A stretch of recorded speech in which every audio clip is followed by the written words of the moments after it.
My husband is cheating on me with my best friend. I'm honestly not sure where to start, so I guess I'll just start. My husband and I have been dating since I was 19 and he was 22. We've been married for 6 years now. We have 2 kids and I'm 6 months pregnant with our third. 2 years ago, I found out my dad has stage 3 colon cancer. My dad is my only parent as my mom passed away when I was 12. He's my favorite human, and life without him doesn't seem as colorful. His laugh is contagious and he gives these big bear hugs that seem to make all of your broken pieces feel like they're perfectly in place again. Whenever I've had a hard day, he doesn't poke and prod and just lets me vent and listens. About 5 months ago, we discovered the treatments aren't working for him, and in direct quote of the doctor, he said, "Months, not years."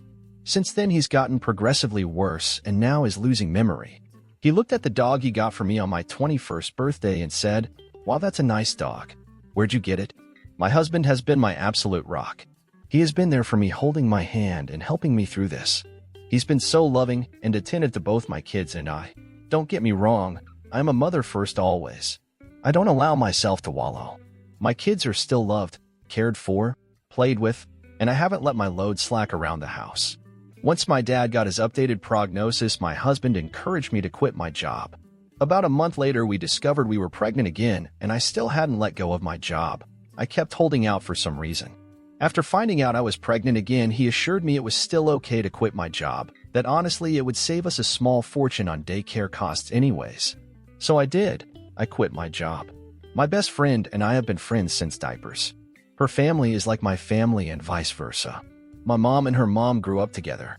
We've always been solid, and right after my dad's appointment, when we found out he had so little time left, I drove straight to her house and she held me while I cried for hours. If there are soulmates in friend form, she was mine. Thick as thieves is what my mom used to say. This morning as I was up with my 3-year-old, he's sick. My husband's work alarm was going off. He has a few he sets, so I turned that one off and gently woke him up. He said he was up late working, so he took the morning off. Rolled over and went back to sleep. As I went to turn off the remainder of his alarms, I saw a text from my friend on his lock screen that said, "I'm assuming since there hasn't been an angry pregnant lady on my doorstep, you haven't told her about us yet?" Time froze in that moment. I took his phone and walked away and just read their conversations. For 4 months, this man has been effing my best friend. 4 months, these people have been lying to my face. And I know what you're going to say, you should have seen the warning signs. But I've been clutching this phone in my hand for 2 hours and nothing.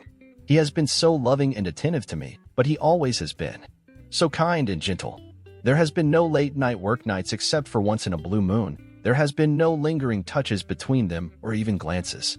They act as they have since the day I first introduced them. How sick is it that she calls him her brother, but she screws him? I know so many people get a moment of clarity in situations like this, but I have none. Aside from being sad about my dad, I haven't changed. I'm still a loving wife and mother. I still doted on him and my children. I talk to him about how he is doing and how is his day every freaking day. I haven't allowed the ground to swallow me whole. I know what I have to do now, but I just don't want to. I'm about to lose my family and my support system in one blow. I'll confront him tomorrow. Today, I just need this last 24 hours of peace. As for her, I won't give her the satisfaction of a response. I don't care why she did it. She did it, and it's done. I was always the friend who cleaned up her messes. After today, I will cut her out of my life like she never mattered at all. This has to be the hardest storm I'll ever weather, but damn it, I know it'll sail through it. If not for me, for my children.